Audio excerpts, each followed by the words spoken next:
Masih berjumpa lagi dengan saya, Anggita Mulyani.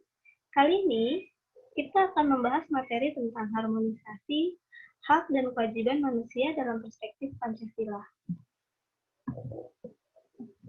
Pada bab kali ini, kita akan membahas tentang konsep hak dan kewajiban asasi manusia, substansi hak dan kewajiban asasi manusia dalam perspektif Pancasila, kasus pelanggaran HAM, upaya penegakan hak asasi manusia. Selanjutnya, kita semua tentu telah memahami apa yang dimaksud dengan hak. Hak adalah segala sesuatu yang kita bisa dapatkan setelah kita melakukan sebuah kewajiban. Namun, hak asasi manusia telah diatur dalam Undang-Undang Nomor 39 Tahun 1999, di mana berbunyi, seperangkat hak yang melekat pada hakikat dan keberadaan manusia sebagai makhluk Tuhan yang Maha Esa dan merupakan anugerahnya, yang wajib dihormati, dijunjung tinggi, dan dilindungi oleh negara, hukum, pemerintah, dan setiap orang demi kehormatan serta perlindungan harkat dan martabat manusia. Terdapat seorang ahli yang mendefinisikan tentang HAM. Seorang ahli tersebut ialah John Materson. Ia mendefinisikan sebagai berikut, bahwa hak asasi manusia sebagai hak-hak yang melekat pada diri manusia, dan tanpa hak itu, manusia tidak dapat dikatakan sebagai manusia. HAM sendiri memiliki 4 ciri-ciri, yaitu yang pertama, 1, hakiki. Yang dimaksud hakiki adalah hak asasi manusia sudah ada sejak manusia itu lahir ke bumi. Yang kedua yaitu universal. Yang dimaksud universal itu adalah bahwa hak asasi manusia telah berlaku untuk semua orang tanpa memandang status, gender, suku, maupun adat lainnya. Yang ketiga tidak dapat dicabut. Yang dimaksud tidak dapat dicabut di sini ialah bahwa hak asasi manusia tidak dapat diserahkan, diberikan begitu saja kepada orang lain. Yang keempat yaitu tidak dapat dibagi. Bahwa hak asasi manusia ini seseorang dan semua orang berhak mendapatkan hak yang sama. Selanjutnya kita akan membahas tentang makna kewajiban asasi manusia. Tentunya, kalian tadi telah membahas tentang hak. Selanjutnya kalian akan membahas tentang kewajiban. Apa sih yang dimaksud dengan kewajiban? Kewajiban adalah segala sesuatu yang harus dilaksanakan. Tentunya pada pasal 1 ayat 2 Undang-Undang Nomor 39 Tahun 1999, kewajiban dasar manusia adalah kewajiban yang harus dilaksanakan dan tidak mungkin tidak dilaksanakan.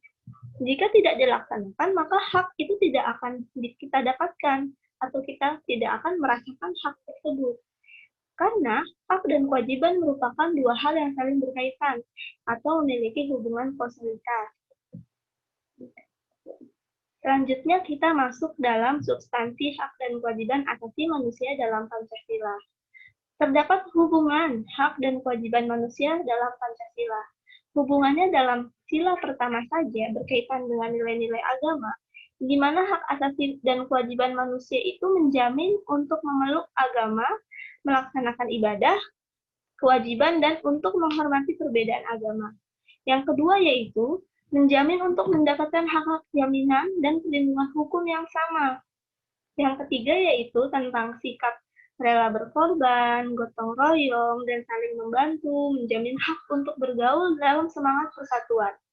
Yang keempat yaitu menjamin adanya musyawarah mufakat tanpa adanya tekanan maupun paksaan dari pihak lain. Yang kelima yaitu menjamin pengakuan hak perorangan.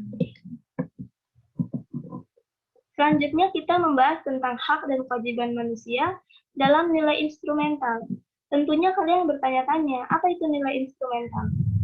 Nilai instrumental umumnya adalah nilai-nilai yang terkandung dalam peraturan perundang-undangan di mana menjamin hak asasi manusia. Di Indonesia terdapat nilai instrumental peraturan perundang-undangan yang menjamin tentang hak dan kewajiban asasi manusia, yaitu Undang-Undang Nomor 19, Undang-Undang 1945 Pasal 28A hingga 28J, Staf MPR Nomor 17, /MPR /1998 tentang HAM, Undang-Undang Nomor 39 Tahun 1999 tentang HAM, Undang-Undang Nomor 26 Tahun 2000 tentang Pengadilan HAM, Kepres Nomor 50 Tahun 93 tentang Komnas HAM, dan Undang-Undang Nomor 5 Tahun 98 tentang Konvensi menentang penyiksaan dan perlakuan atau merendahkan martabat manusia. Selanjutnya, kita membahas tentang nilai praksis. Apa yang dimaksud dengan nilai praksis? Nilai praksis adalah nilai-nilai yang umumnya ditunjukkan dalam sikap kita. Nilai-nilai yang ditunjukkan dalam sikap kita berkaitan dengan hak dan kewajiban manusia dalam Pancasila. Sila pertama berkaitan dengan hormat menghormati dan bekerja sama antar umat beragama. Walaupun kita berbeda agama, namun kita tetap harus saling membina kerukunan. Yang kedua yaitu mengakui persamaan derajat, hak dan kewajiban orang lain, saling mencintai sesama, tenggang rasa, tidak memiliki sikap semena-mena, berani membela kebenaran, dan menjunjung tinggi nilai-nilai kemanusiaan. Sila ketiga tentunya menempatkan persatuan, kesatuan, kepentingan, keselamatan bangsa negara di atas kepentingan pribadi.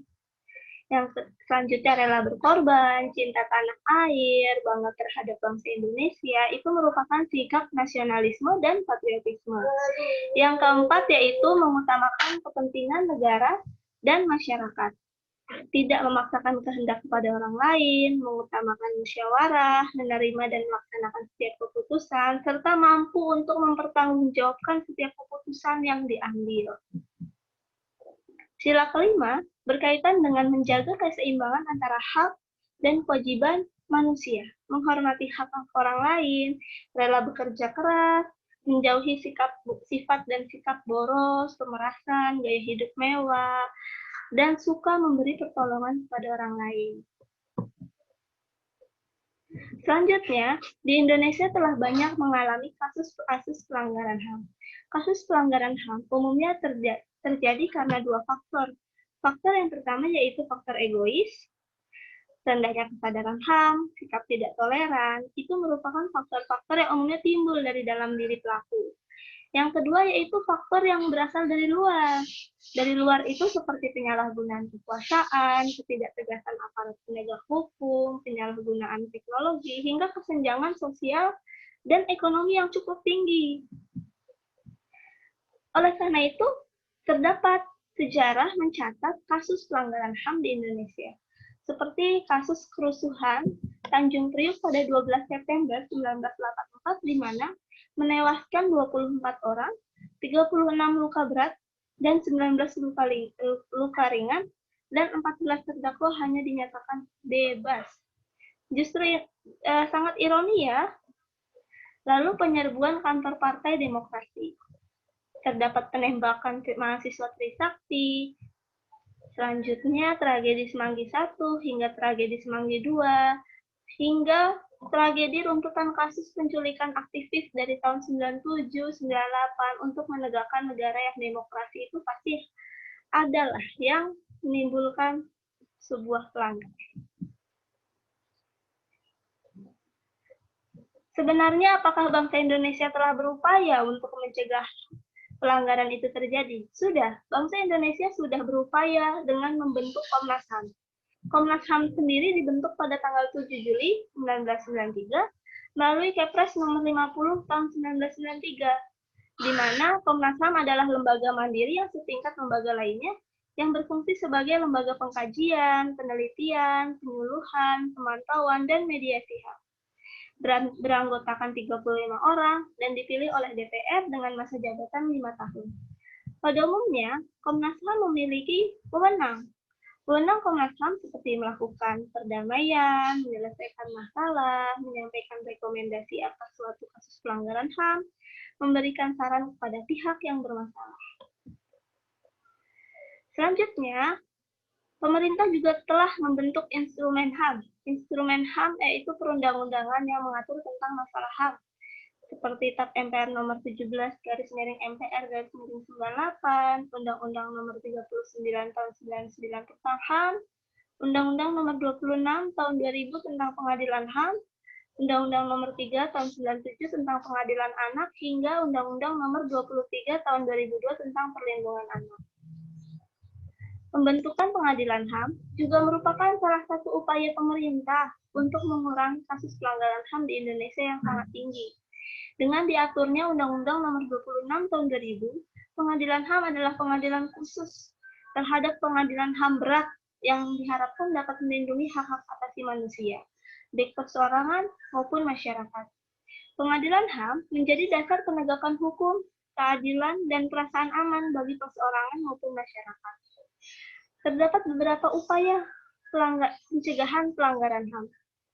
Kita dapat melakukan tindakan-tindakan pencegahan seperti menegakkan supremasi hukum, meningkatkan kualitas pelayanan publik untuk mencegah terjadinya pelanggaran HAM, meningkatkan setiap upaya pengawasan dari masyarakat, lembaga, hingga pemerintahan penegakan HAM, meningkatkan penyebarluasan prinsip-prinsip HAM, hingga meningkatkan kerjasama yang harmonis antar kelompok. Membangun harmonisasi hak dan kewajiban asasi manusia merupakan salah satu bentuk dukungan terhadap pemerintah, merupakan salah satu bentuk dukungan terhadap penegakan HAM yang dilakukan oleh pemerintah. Sebagai warga negara yang baik dari suatu bangsa yang beradab, sudah sepantasnya sikap dan perilaku kita mencerminkan sosok manusia yang beradab, yang selalu menghormati keberadaan orang lain secara kafah,